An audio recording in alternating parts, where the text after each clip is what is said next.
गरीब साध साध सब नेक हैं, आप अपनी ठोरे। जो सतलोक ले जाएंगे वो साधु कोई और।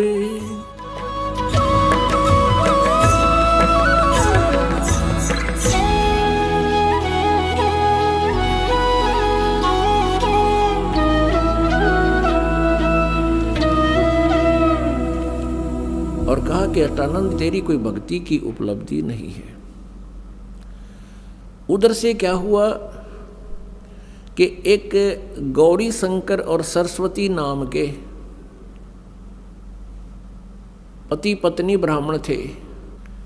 भगवान शिव जी के बहुत उपासक थे, कट्टर समर्थक थे, इष्ट रूप में उन्हीं को मानते थे, अन्य किसी देव को वो पूज्य नहीं मानते थे। और निस्वार्थ वो भगवान शिव की कथा सुनाया करते थे, महिमा सुनाया करते थे। जो भी पैसा उनके पास आ जाता था कथा करते समय, तो अधिकतर वो धर्म में लगाया करते थे। उनका कोई संतान नहीं थी, विवाह को लगभग 20-25 वर्ष हो गए थे, उनके कोई संतान नहीं थी, और संतान की चाह उनके हृदय में बहुत घनी थी। रह रहकर भगवान शिव जी से प्रतिदिन प्रार्थना किया करते थे। कुछ दिनों के बाद क्या हुआ कि जो काशी के अन्य ब्राह्मण थे, जो जनता से पैसे लेकर के उनको गुमराह करके पैसे ऐंठा करते थे, उनको लगा कि जो गौरी शंकर है ये निःशुल्क और निस्वार्थ भाव से जनता को कथाएं सुनाता है, और काशी के लोगों की अधिक आस्था इस गौरी शंकर में होती जा रही है।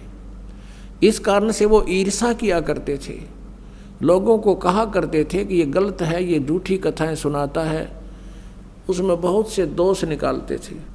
दूसरी तरफ मुसलमान बहुसंख्या में बनारस में थे, वो भी इस बात से परिचित थे कि काशी के अन्य पंडित गौरी शंकर से ईर्षा रखते हैं, वो इनके साथ नहीं हैं।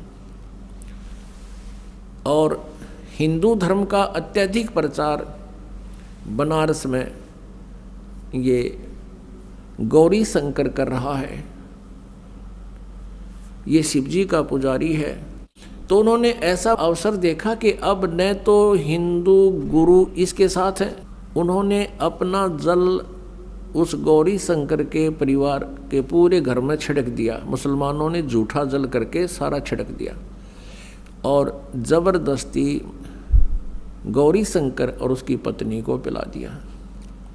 इस दृश्य को वो ईर्ष्या करने वाले अन्य ब्राह्मण देख रहे थे, उनको पता चला। उसी दिन से उन्होंने गौरी शंकर और सरस्वती जी को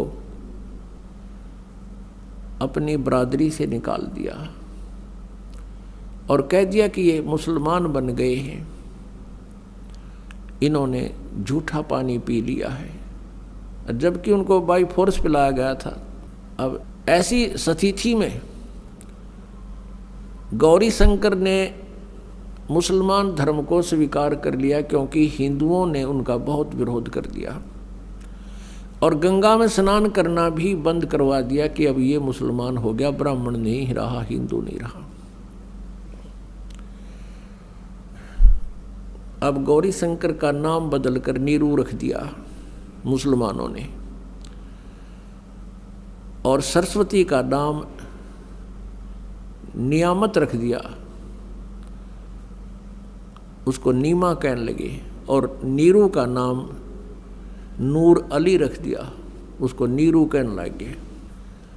लहर तारा नामक तालाब की स्थापना कैसे हुई? वो एक बहुत बड़ा गड्ढा था, लगभग सैकड़ों एकड़ में झील थी, और गंगा का पानी लहरों के द्वारा ओवरटेक होकर, ओवरफ्लो होकर,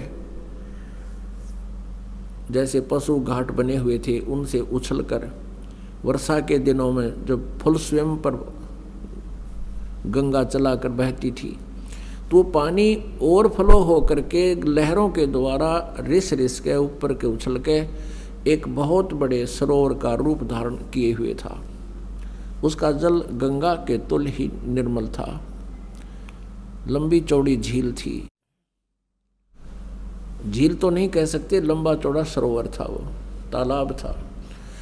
और अष्टानंद जी भी वहाँ एकांत स्थान पा करके स्नान किया करते थे उसी स्वच्छ जल में।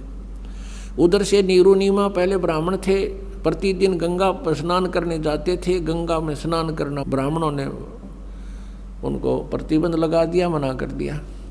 तो वो भी उसी लहर तारा नामक तालाब पर स्नान करने के लिए प्रतिदिन जाया करते थे।